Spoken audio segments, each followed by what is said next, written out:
Camper van naik mobil 2,1 miliar. Gimana rasanya? Nah, kebetulan kita lagi pinjem Mercedes-Benz V-Class Marco Polo. Jadi, ini adalah camper van bawaan asli dari Mercedes-Benz-nya. Dan dia punya histori karena Mercedes-Benz van yang zaman dulu itu namanya Marco Polo juga. Dan sekarang tetap dilanjutkan sama Mercedes-Benz. Dan mobil ini waktu barunya harganya 2,1 miliar dan masuknya lewat importir umum. Jadi bukan dari Mercedes-Benz resmi. Konon katanya di Indonesia itu ada 3 ya, ada yang warna putih atau silver, itu lagi dijual juga, harga 1,2 M. Terus ada warna hitam lagi yang punya Aan, dan yang ketiga ini unit yang ini. Dan unit yang ini dijual dengan harga nggak nyampe 900 juta. Bayangin dari 2,1 miliar, nggak nyampe 900 juta, 800 jutaan kalian bisa dapetin mobil yang semewah ini. Serius, ini mobil selain mewah, yang gua salut dari mobilnya adalah safety-nya. Jadi beberapa fitur-fitur keselamatan di dalam camper van-nya itu benar-benar dipikirin. Oke, jadi ini mobil kebetulan tahun 2017 ya, dan bisa kita lihat desainnya kurang lebih masih sama seperti yang model zaman sekarang, dan dia ini cukup lengkap pada zamannya. Kayak contohnya, ini Mercedes-Benz ya, logo di sini itu dia ada radarnya. Jadi dia ada adaptive cruise control-nya, tapi untuk lane keeping assist-nya nggak ada. Dia cuma ada lane departure warning. Tapi dia bilangnya lane keeping assist ya. Jadi kalau kita ngelewatin garis dia bunyi dert. Tapi kalau misalkan kita nyalain cruise control-nya dia nggak bisa ngelurusin. Jadi cuma buat alert sama getar-getar doang. Terus kamera 360 juga udah ada. Model bumpernya juga AMG line, termasuk juga lihat dong. Peleknya juga pelek AMG line. Jadi di sini tulisannya AMG-nya dan ukurannya 19 dibalur dengan ban dari Continental Max Contact MC6. Jadi bannya juga harganya lumayan, tapi ini bannya masih tebal sih kalau gue lihat ya. Jadi masih bisa dipakai sampai 20 atau 30 ribu kilometer lagi tergantung gimana kalian bawanya. Oke, ke samping ini yang lucu karena dilihat ini sebenarnya nggak ada bedanya antara Marco Polo sama Mercedes-Benz V-Class biasa. Sama V250D ya, ini kan V250D, bukan yang 220. Itu sama persis depan, belakang, samping, kanan, kiri, kecuali peleknya. Nah, yang membedakan ada di bagian atasnya sini. Karena atapnya ini bisa naik ke atas dan jadi tambahan tempat tidur. Tapi, karena dia di dalamnya ada kitchenette-nya, jadi pintu sampingnya itu cuma ada di sebelah kanan doang. Yang sebelah kiri kita lihat. Nah, yang sebelah kirinya itu dia rata. Tidak ada pintu yang bisa dibuka di sini. Nah, di sini ada kaca kecil yang bisa dibuka secara manual. Sama di sini ada, tau nggak ini apa? Ini bukan buat bensin, tapi di sini kalau kita buka, yang pertama kita dapat buat ngisi air. Jadi kalau misalkan kita mau pakai sink yang di dalam, kita tinggal masukin aja air ke sini. Kemarin tuh gua isi nggak tahu berapa liter lupa, cuma cukup banyak loh. Dan sampai sekarang gua pakai itu belum habis-habis. Oke. Dan kalau misalkan kita pakai di area camping yang ada colokan listriknya, kita bisa colokin ke sini ya. Ini pakai kabel colokan 2 fasa ya, habis itu colokin ke colokan listrik biasa, dia bisa nyala tanpa harus makan aki yang ada di dalam mobil ini. Nah, terus kalau mau isi bensin gimana caranya? Di sebelah kiri sini ya, ini kita nggak perlu pakai kunci, yang penting pintunya dibuka sedikit aja. Dibuka sedikit karena di sini ada pintu. Dimana kalau kita tutup lagi kebuka begini, dia nggak bisa nutup. Tuh, begini doang. Terus di atas ini buat ngisi dieselnya, dia harus pakai Dex ya, nggak bisa pakai Shell atau nggak bisa kita isi pakai total atau semacamnya, dia harus Dex karena cuma Dex doang yang ppm-nya sulfurnya di bawah 30 atau 50 gue lupa. Dan ada AdBlue-nya. Jadi kayak mobil-mobil di Eropa, di mana diesel-diesel di sana itu harus tambahin AdBlue biar bisa memenuhi standar emisi Euro 5. Jadi sekarang udah banyak yang jualan AdBlue sih. Dan AdBlue ini menurut gue cukup hemat ya, karena kita udah 2 kali isi bensin, AdBlue-nya tuh masih sama, masih 3/4 nggak turun sama sekali gitu. Oke, ke belakang. Nah ini yang gue bilang soal safety lagi ya. Nah, di belakang mulai agak kelihatan karena di atas ini ada punuknya ya. Sama yang gue suka ini nih, bagian bawahnya ini ada metalnya gitu. Jadi kalau kita ada barang segala macam itu nggak bikin rusak ya, kena kesini duluan. Dan tampilannya juga jadi kelihatan keren. Nah, dia sama seperti V-Class yang pernah kita bahas. Bisa dibuka dari sini, kacanya aja ya. Atau bisa kita tutup Kemudian kita buka dari sini, electric door. Ya kali kayak elektrik ya kan, Mercedes-Benz gitu.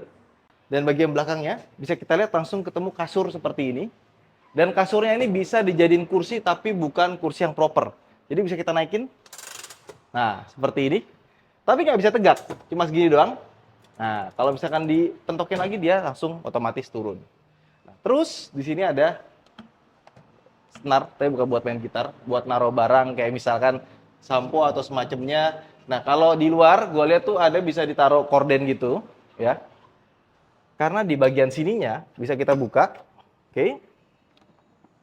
Ini ada selang, ya. Jadi, kita bisa pakai buat shower. Kita colokin dulu. Oke. Kita nyalain, ya. Terus nanti ini bisa ditaruh di atas gini ya.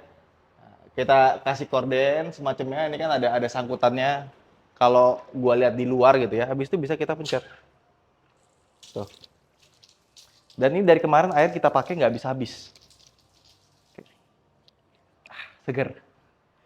Kalau udah, nah, kita copot aja. Dan jangan lupa harus dikosongin. Kita pencet dulu. Nah, biar air dari bawah sini keluar. Karena seringkali itu masih ada nyisa dan itu ngebuat di dalamnya jadi agak basah dan lembab ya. Oke, sudah kosong. Oke, udah.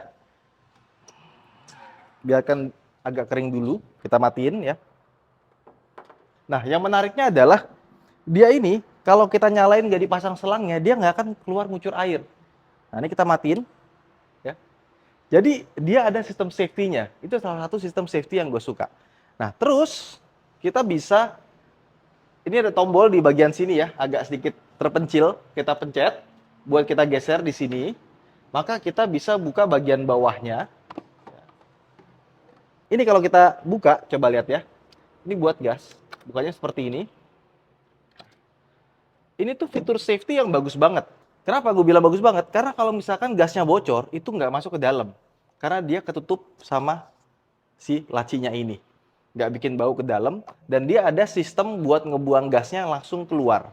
Kalau misalkan bocor. Jadi nggak bikin bau masuk ke dalam, kita keracunan, terus kita ada yang nyalain api atau semacamnya meledak, itu resiko seperti itu kecil sekali. Karena emang dibikin sudah se-safety itu.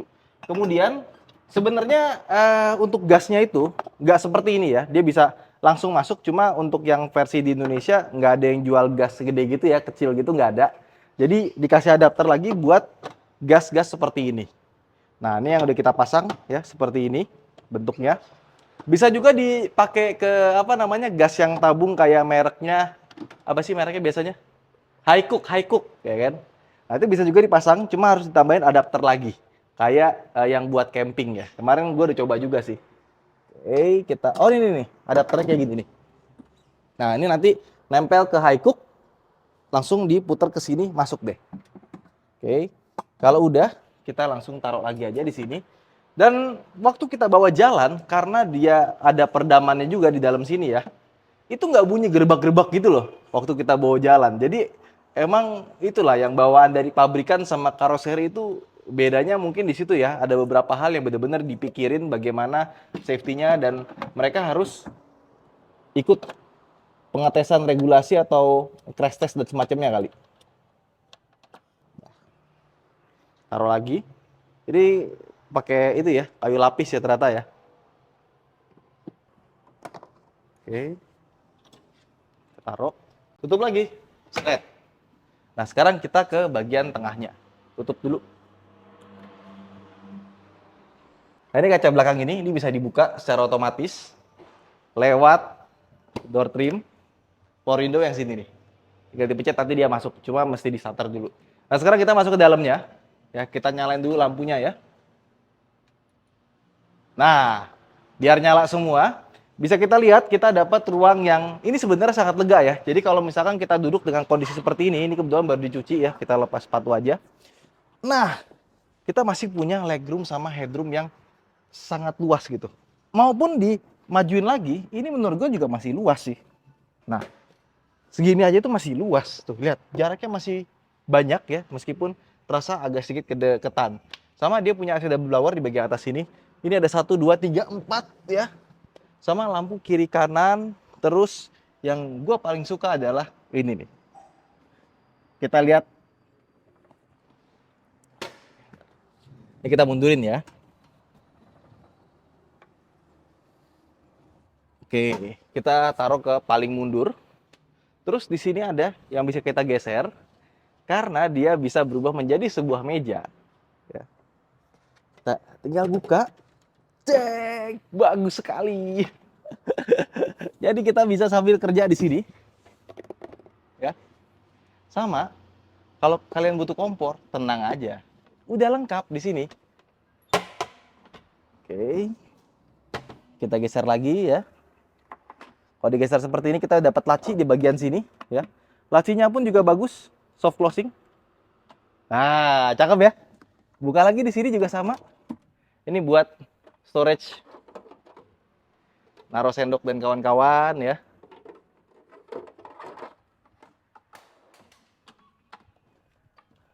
Nah, di bawah ada lagi sama di bagian bawah sini bisa digeser. Kalau dibikin buka keluar, dia bisa nabrak ya. Bagus banget.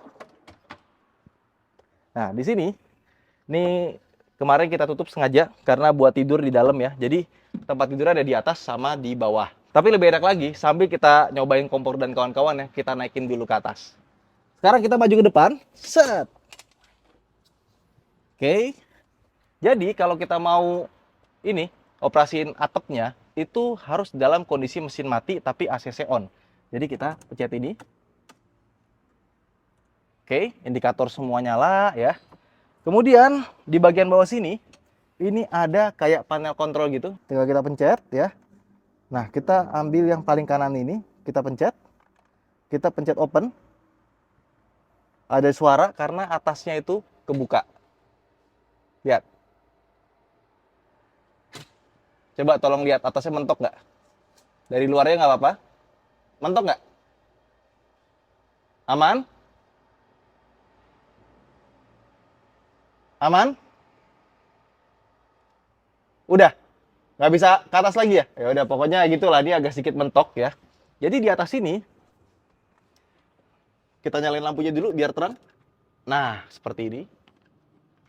Ada lampu kanan kiri ya. Nah, coba kameranya agak ke atas. Ini harusnya bisa naik ke atas lagi, ini sampai rata ya.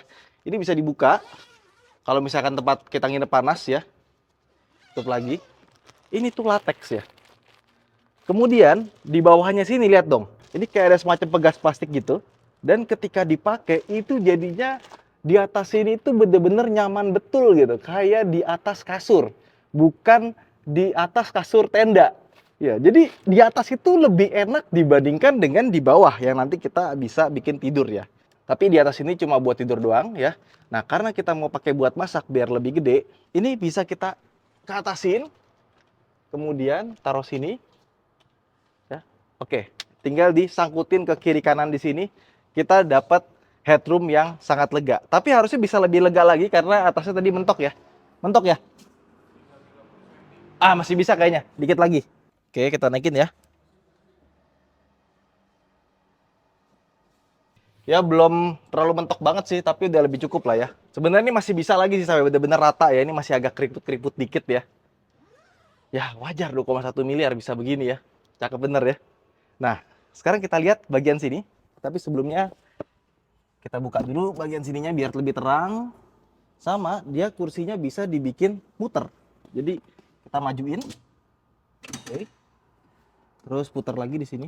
Sama ini yang gue kurang suka ya. Udah tahu dia bakalan sering dipakai buat muter-muter gitu ya.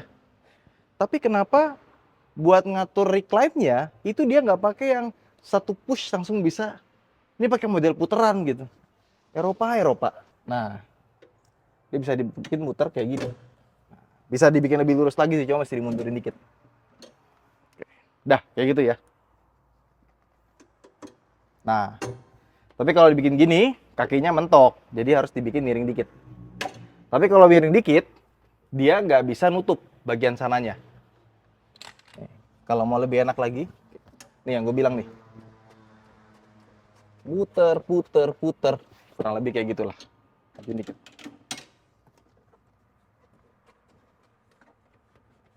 Nah, baru bisa didudukin dengan enak. Agak miring. Coba kita miringin lagi. Ya, kaki agak sedikit mentok. Sama di sini tuh ada colokan nih, ada USB, colokan biasa. Sama ini kalau misalkan kita udah nyolok ke listrik rumah gitu ya, tinggal dinaikin yang di bagian sini. Kalau misalkan nggak dinaikin nggak masalah karena dia tetap bisa dipakai sih yang colokan-colokan sini ya. Nah, ada lampunya, switch di sini. Oke, sekarang kita ke bagian ini. Nah, sekarang kita buka dulu karena kita menyalakan kompor, harus ada hawa yang keluar ya. Oke, kita buka seperti ini ya.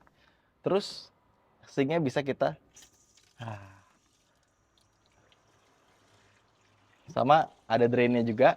Jadi ada penampungannya, nanti penampungannya bisa kita buang dari kontrol panel yang di depan tadi. Dan untuk yang Marco Polo edisi 2023-2024, pengaturan atas, pengaturan lain-lainnya itu bisa dilakukan dari smartphone. Yang ini masih belum bisa.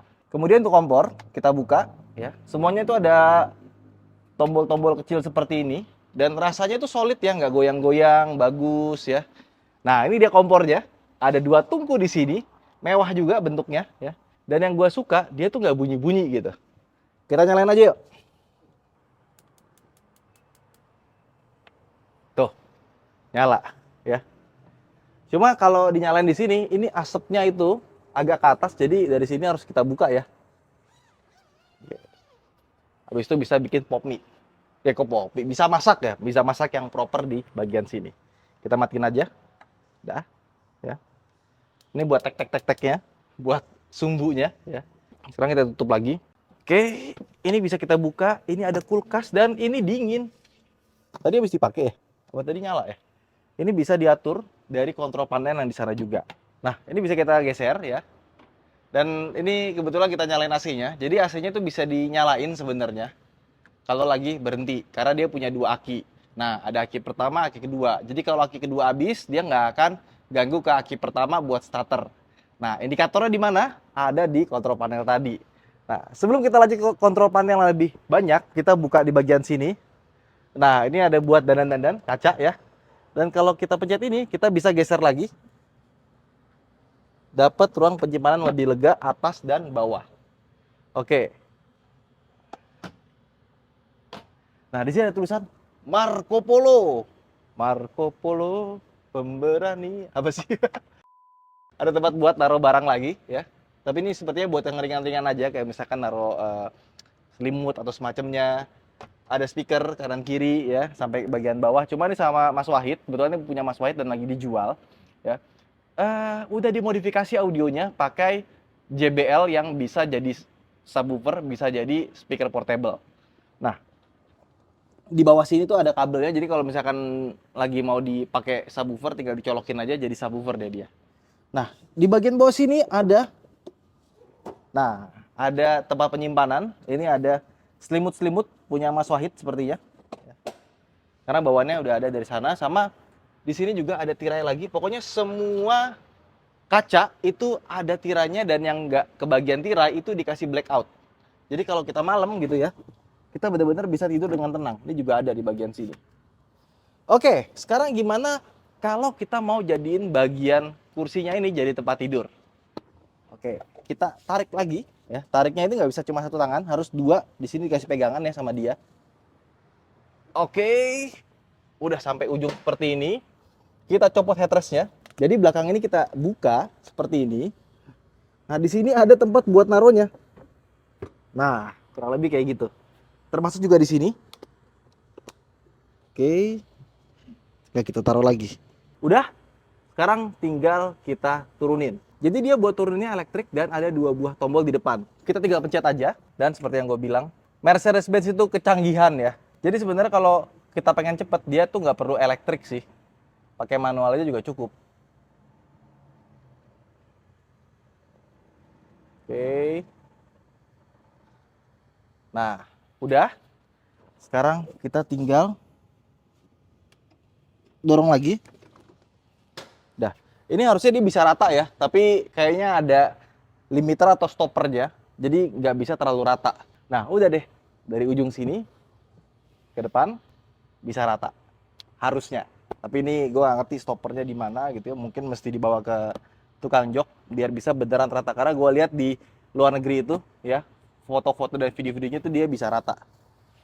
Oke, jadi kurang lebih dalamnya itu seperti ini ya. Kitchenette belakangnya itu bagus sekali ya. Gue suka banget sama presisinya. Terus juga pas dipakai jalan tuh nggak bunyi-bunyi aneh. Terus korden apa segala macamnya itu bener-bener dipikirin. Dan yang the bestnya itu menurut gue adalah kasur yang di atasnya sih. Gue belum pernah nemu kasur yang sebagus ini gitu. Buat di sebuah mobil camper. Oke, sekarang gimana rasa berkendaranya? Tapi sebelum itu kita ngomongin depannya dulu ya. Nah, kebayang kan kalau misalkan kita buat makan-makan bareng di meja ini ya tanpa harus keluar dari mobil. Atapnya juga tinggi gitu. Nah, ini juga AC-nya lagi nyala ya. Cuma kalau lagi idle seperti ini, AC-nya nyala, AC-nya itu kurang dingin, dia cuma angin doang. Karena kompresornya dia masih diputer sama mesin. Jadi nggak bisa berdiri sendiri. Nah, sebelum kita bawa jalan, kita turunin dulu. Sekalian, gue tunjukin. Coba kesini, Mat. Sekarang kita mau turunin, tapi sebelumnya kita ini dulu ya. Tempelin dulu, biar nggak pecah. Karena kejepit ya. Lampunya nggak apa kita nyalain, nanti kita matiinnya nanti aja. Kita tutup juga. Oke. Nah, coba mendekat. Jadi di display ini bisa kita lihat ini ada indikator aki baru aja turun 1 ya. 12,7 volt. Ini jamnya sama ada temperatur luar. Dan dia punya alarm, makanya dia punya jam, tapi ini jamnya salah. Sekarang kita pencet, ini buat ngatur alarm. Ini buat ngebuang isi si tadi itu yang gue bilang. Jadi kalau misalnya kita mau kosongin, tinggal dipencet aja. Tapi kan kita nggak mau ya. Jangan di sini lah, di tempat nanti yang lain. Nah, ini buat kita turunin. Kita close dulu, pencet. Dia akan turun.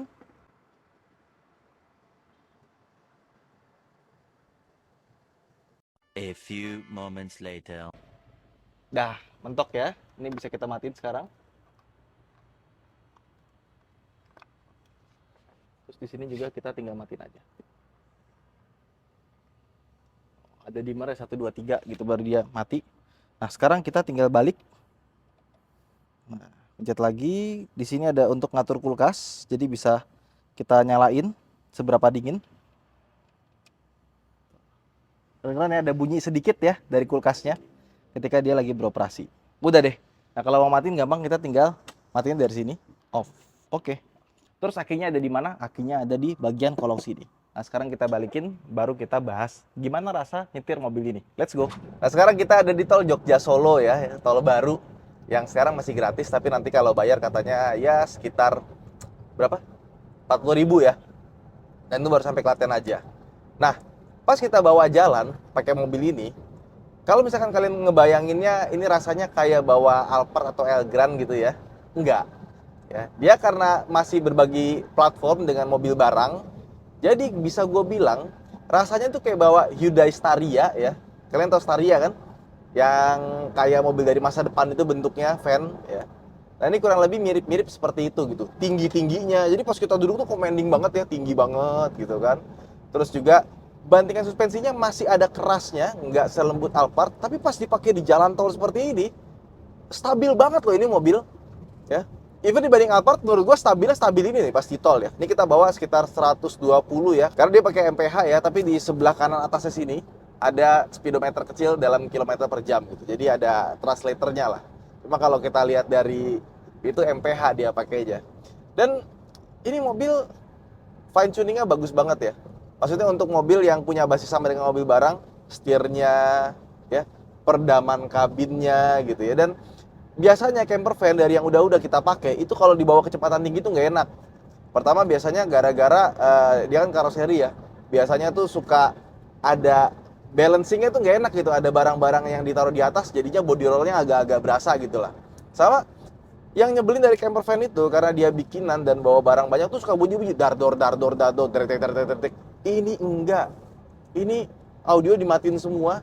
Nggak ada suara kritik gitu, nggak ada gitu. Emang bener-bener bawaan dari Mercedes-Benz-nya dari Eropa sana. Makanya ini nggak kerasa kita bawa camper van. Jadi camper van itu emang keren ya. Wah, bagus gitu ya, orang-orang pada pengen. Tapi pas dibawa sih, gue nggak begitu demen. Kenapa? Karena ya itu berisik-berisik, gredek-gredek, dan kadang-kadang suka ada getar-getar body nggak jelas gitu. Ini completely nggak ada, bener-bener refine, bener-bener bagus ya. Ya itulah bedanya yang bawaan dari pabrikan mobil sama bikinan karoseri itu beda banget di situnya gitu. Even HE saja kadang-kadang gue suka denger ada suara aneh-aneh gitu ya, ini nggak ada. Bagus banget. Terus tenaga mesinnya kan dia 2000 cc turbo diesel, ada AdBlue-nya. Rasanya sih kenceng ya. Mesinnya bertenaga, jadi bisa diadu lah sama cumi-cumi Fortuner dan Pajero Sport yang udah di remap ya. Kalau di Eropa sana gue lihat 0 ke 100 itu sekitar 9 detikan ya. Jadi cukup kencang untuk mobil seperti ini. Dan lihat dong, ini jalan tuh, tol ini tuh nggak lurus-lurus amat gitu ya, masih banyak gelombang ya. Tapi ketika naik tuh enak banget. Nah, ketika masuk ke jalan pelan dan jalannya bergelombang jelek gitu ya, agak terasa sih kerasnya gitu. Tapi kalau udah masuk tol, wah, top. Even gue pikir atapnya ini, itu kan dia aerodinamisnya jadi berubah kan, harusnya kan. Nggak ada bunyi-bunyi angin loh. Yang kerasa tuh malah bunyi dari ban. Dan ini kalau kita udah nyalain audio, udah hilang suaranya. Jadi peredaman kabinnya untuk di 120 km per jam, itu enak banget. Ya, jadi benar-benar refine gitu. Tapi kalau kita bawa mobil buat jarak jauh, kalau kita concern sama safety, ya ini jawabannya gitu. Karena kalau kami juga di jalan ya kita nggak tahu ya, kita tuh cuma pengen berusaha aja. Fitur safety itu fitur yang sebenarnya kita berharap tidak kepake. Airbag ada 6, terus ABS dan kawan-kawan, itu kita berharap nggak kepake. Tapi once lagi dibutuhkan, ya semoga itu jadi penyelamat kita gitu. Jadi ikhtiarnya tuh udah maksimal. Nah ini ikhtiar yang maksimal tuh kayak gini, beli Mercedes-Benz ya buat camper van. Jadi ketika di jalan amit-amit, ya Allah jangan sampai gitu ya. Ya kita udah berusaha semaksimal mungkin untuk dapat safety yang paling bagus. Kebayang kalau lagi 100 tiba-tiba ada truk masuk kanan, kita naik Grand Max gitu ya, dar. Nggak ada depannya, nggak ada airbagnya. Nah ini kan jauh lebih safety gitu. Dan mobil ini juga punya AdBlue yang gue bilang tadi. Nah, kalau buat teman-teman yang bingung beli AdBlue, di Tokopedia ada sekitar hampir 200.000 untuk 10 liter ya, dan ada yang berjuta-juta juga yang isinya langsung banyak. Ketika dibawa di tol ini baru kerasa sih, ini mobil enaknya dan nggak kerasa kayak bawa camper van gitu. Nice. Di sini tuh ada tulisan kalau dia tingginya 1,99 meter. Jadi kita mau coba lewatin ini. Karena ini dibilangnya 2,1 meter ya. Aman? Aman. Nih tiangnya nih dari belakang. Tapi sekarang udah nggak bayar ya. Hup, nggak bunyi kan? Oh, aman. Masih ada sekitar 10 cm lah ya. Terus mobil ini tuh udah dilengkapi dengan adaptive cruise control. Dan gua rasa adaptive cruise controlnya bagus ya. Jadi dia tuh halus dan ngegasnya pun juga enak gitu. Nggak kerasa yang nguk, atau ngegasnya juga rasanya itu juga halus. Nah tapi dia lane keeping assist-nya itu cuma geter-geter doang. Jadi dia nggak nge-centering si setirnya, nggak belok-belok otomatis secara sendiri tuh nggak. Dan dia kan pakai AdBlue seperti yang gue bilang tadi. Jadi waktu gue lagi camping, istri gue kan nyusuin, gue nyalain mesinnya kan biar bisa pakai AC. Ini asap knalpotnya itu bisa dibilang baunya minim banget, kayak mobil bensin ya. Jadi campuran deck sama AdBlue itu ternyata bagus banget ya. Apa Pak Liset kita kasih AdBlue juga kali ya? Cuma gimana caranya, nggak ada tangkinya, nyampurnya gimana gitu, bingung. Tapi gue baru pertama kali nyobain mobil dengan AdBlue ya, dan ternyata bisa sebersih itu dieselnya, cakep bener. Dan untuk konsumsi bahan bakarnya gimana? Mobil ini cenderung irit ya, tapi tergantung gimana cara kita bawanya. Kayak misalkan kalau kita bawa normal 114 tuh gampang gitu ya. Dan kalau misalkan kita di tol 80 itu mungkin 120-an tuh bisa gitu. Cuman karena kita pakai adaptive cruise control, dia kebanyakan pakai RPM di atas 2000 ya. Kalau misalkan kita nggak pakai, dia tuh ngejaga RPM tuh di bawah 2000 terus. Dan dia tuh 4000 lebih dikit udah masuk red line. Kurang lebih kayak gitu sih. Wah ini mobil sih boleh juga ya. Kalau sultan-sultan pengen camper van, gua rasa nggak ada yang lebih bagus dibandingkan dengan camper van-nya ini. Paling kalau mau yang gede tuh, yang basisnya truk. Cuma kalau yang kayak gitu tuh nggak bisa masuk ke banyak tempat gitu karena gede banget. Nah kalau ini tuh masih singset, masih segede Alphard lah kurang lebih. Ya gede juga sih, cuma nggak segede yang basisnya kayak truk gitu atau semacamnya. Dan Kalau basisnya truk pasti nggak enak kan. Ini bisa gue bilang ultimate camper van. Jadi wajar kalau barunya dihargain 2,1 miliar. Dan kalau kalian beli sama Mas Wahid, karena dia pengen beli sasis, ini dijual dengan harga under 900 juta aja. Worth it sih. Kilometer juga baru 30.000. Kalau gue sebenarnya gue pengen ya, cuma jarang kepake aja. Kecuali ada yang mau ngajak patungan gitu berempat, enak tuh. Kayak HS Road Party. Nah kalau kita ada di bangku pengemudi, kelengkapannya gimana? Sebenarnya kurang lebih sama aja kayak flag class yang kita kenal ya. Dashboardnya sama, tombol-tombolnya sama. Cuma tadi ada adaptive cruise controlnya aja. Speedometer semua sama dan warnanya ini agak unik ya. Karena ada warna beige terus di atasnya karbon gitu. Kayak sporty ketemu luxury itu kayak nggak nyambung. Harusnya ini dikasih kayu ya, cuma dibawaannya dari sana. Audionya juga ini kebetulan udah di-upgrade sama Mas Wahid ya, yang pasang subwoofer bisa dicopot, cuma subwoofernya nggak dipasangin, jadi kita nggak bisa tahu suara aslinya kayak gimana kalau pasang subwoofer. Terus yang gue suka dari Mercedes-Benz, dia udah electronic parking brake tapi auto hold-nya itu nggak dalam bentuk tombol. Jadi kalau misalkan lagi lampu merah, kita ngerem, injek lagi lebih dalam sedikit, tapi kayak ada balonnya gitu. Nah itu langsung otomatis nyalain auto hold. Brio, gimana sih? Tapi ini tadi ngeremnya pakai adaptive cruise controlnya halus loh. Jadi kalau ada orang di belakang gitu harusnya aman sih, nggak. Wuts. Nice, ini ultimate lah. Ultimate camper van yang pernah gue coba. Ya, itu aja mungkin vlog kita kali ini ya. Ini so far kayak mobil impian sih. Ultimate camper van machine ya. Mungkin kalau 10 tahun lagi anak-anak gue udah gede, bakalan lebih sering dan lebih mudah buat camping. Kepikiran sih pengen beli kayak ginian sih. Thank you buat Mas White udah dipinjemin, dan mungkin teman-teman ada yang nungguin mana video campingnya. Mohon maaf, campingnya bareng keluarga. Jadi gue pengen kehidupan keluarga itu lebih privat lah, bukan untuk dibikinin konten. Jadi mohon maaf kalau nggak ada video campingnya. Terima kasih telah menonton. Jangan lupa untuk like dan subscribe. Saya Hanif. Sampai jumpa di video berikutnya. Bye-bye.